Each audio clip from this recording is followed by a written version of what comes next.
नहमदुहु व नुसल्ली अला रसूलिहिल करीम अम्मा बाद फ़अऊज़ु बिल्लाहि मिनश शैतानिर रजीम बिस्मिल्लाहिर रहमानिर रहीम अल्हम्दुलिल्लाह सुम्मा अल्हम्दुलिल्लाह 26 रमज़ान 26 पारा। आइए स्टार्ट करते हैं।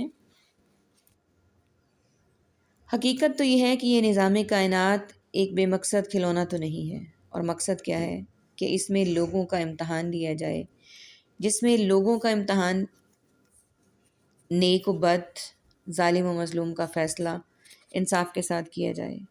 और उसके साथ साथ ये भी कि ये निज़ाम हमेशा के लिए नहीं है, ये कायनात हमेशा के लिए नहीं है, बल्कि एक ख़ास मुद्दत मुकर्रर है इस कायनात की, और इस मुद्दत के बाद लाज़िमन इसने ख़त्म हो जाना है और इसके ख़त्म होने पर बदले का दिन आएगा।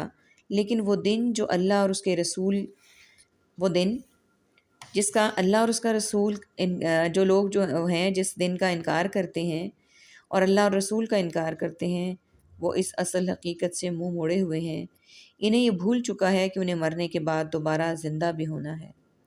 इब्न क़य्यिम कहते हैं कि शिर्क अकबर की अनवा में से एक किस्म यह है कि इंसान मुर्दों से हाजतें तलब करे, यानी क़ब्रों में जाकर अपने दिल का हाल सुनाए, अपने लिए दुआ करे, उनसे फ़रियाद करना, उनकी तरफ तवज्जो करना।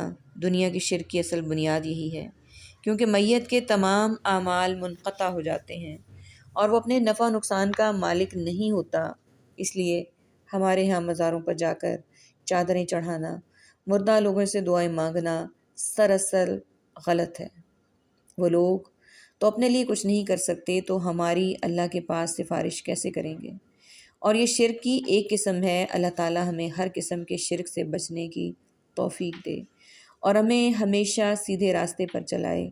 और ये याद रखें कि शिर्क कबीरा गुनाह है, अकबरुल कबायर है, और जो शख्स इस हाल में मर जाए कि वो अल्लाह के सिवा औरों को भी इसका शरीक ठहराए तो वो आग में दाखिल होगा, यानी कि फिर उसकी निजात की कोई सूरत नहीं है।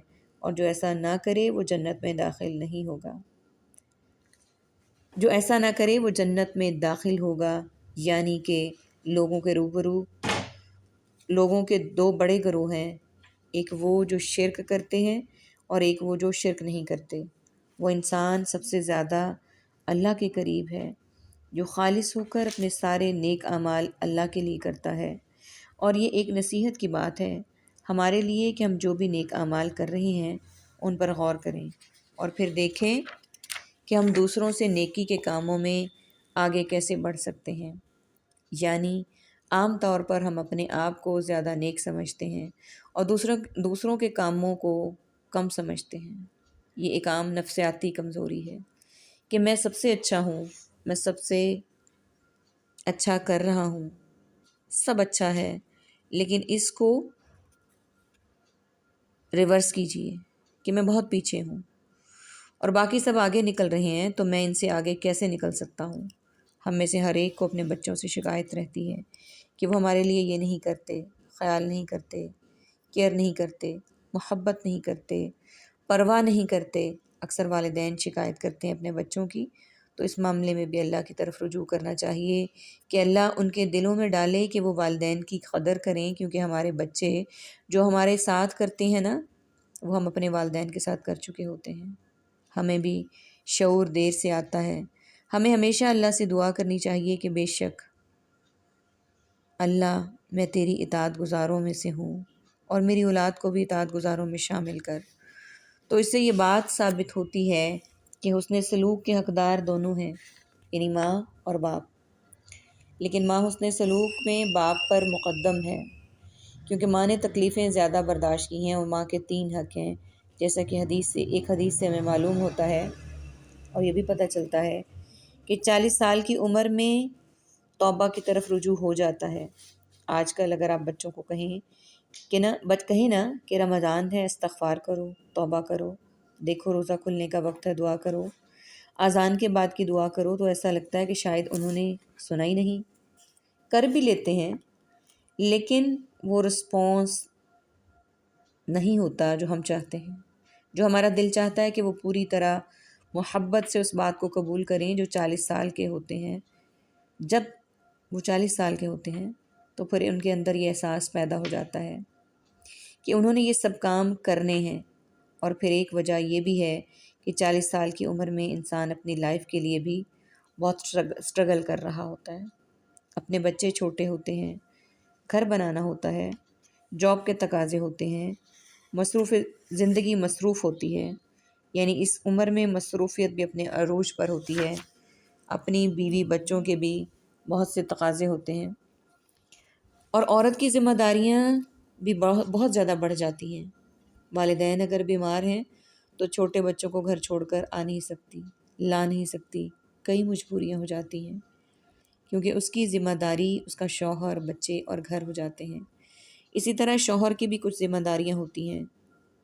تو کہنے کا مقصد یہ ہے کہ اس عمر کو پہنچ کر مصروفیات کی وجہ سے والدین کو نظر انداز نہ کیا جائے، کیونکہ والدین بڑھاپے کو پہنچ جاتے ہیں اور ایسی عمر میں وہ نفسیاتی طور پر، جذباتی طور پر بہت کمزور ہو جاتے ہیں. چھوٹی چھوٹی باتیں محسوس کرنے لگتے ہیں. وہ چیزیں جن کی انسان کبھی پرواہ نہیں کرتا وہ بہت شدت سے محسوس ہونے لگ جاتی ہیں. خاص طور پر اولاد کا اگنور کرنا اور توجہ نہ دینا. تو خصوصاً اس عمر کا ذکر کریں تو اس عمر کا ذکر کر کے توجہ دلائی گئی ہے. طارق محاوری کہتے ہیں، ہم مدینہ آئے تو رسول اللہ صلی اللہ علیہ وآلہ وسلم ممبر پر چڑھ کر لوگوں سے خطاب کر رہے تھے. آپ فرما رہے تھے، دینے والے کا ہاتھ اونچا ہوتا ہے اور سب سے پہلے تم اسے دو جس کی کفالت کے تم ذمہ دار ہو. اپنی ماں کو دو، اپنے باپ کو دو. یعنی ماں اور باپ میں سے کسی کو سلیکٹ کرنا ہے تو پہلے ماں کا حق آتا ہے. اپنی بہن کو دو، اپنے بھائی کو دو، اپنے قریبی رشتہ دار کو دو جو تمہارا زیادہ قریبی ہو. ان شارٹ ہمیں والدین کی قدر کرنی چاہیے.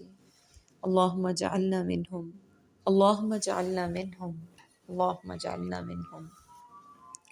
سبحانک اللہم و بحمدک، نشہد ان لا الہ الا انت، نستغفرک و نتوب الیک.